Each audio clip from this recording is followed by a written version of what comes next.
গ্রামের গভীরে এক প্রান্তে ছিল একটি পুরনো কূপ। দিনের আলোতেও কেউ তার কাছে যেত না।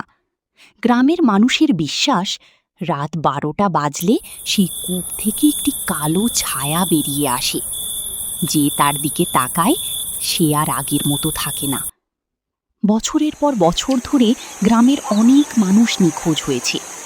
কেউ বলতো তারা শহরে চলে গেছে, আবার কেউ ফিস করে বলতো কূপের নিচে কিছু একটা আছে। এক রাতে সাহসী যুবক রফিক ঠিক করল আজ সে সত্যটা জানবেই। হাতে একটি লণ্ঠন নিয়ে ধীরে ধীরে এগিয়ে গেল কূপের দিকে। হঠাৎ কূপের ভেতর থেকে ভেসে এলো, বাঁচাও, আমাকে বাঁচাও। রফিক চারদিকে তাকালো, কিন্তু সেখানে কেউ নেই।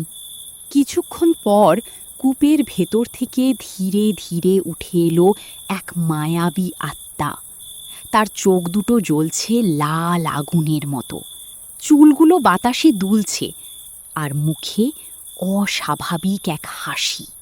এই দৃশ্য দেখে রফিক দৌড়াতে শুরু করলো, কিন্তু যতই সে দৌড়ায় পেছন থেকে একই শব্দ, ফিরে তাকাও। সে ভুঁ করে যখনই পেছনে ফিরে তাকালো, এক মুহূর্তেই আত্মাটি তার সামনে এসে দাঁড়ালো। তারপর চারদিকে নেমে এলো গভীর নীরবতা।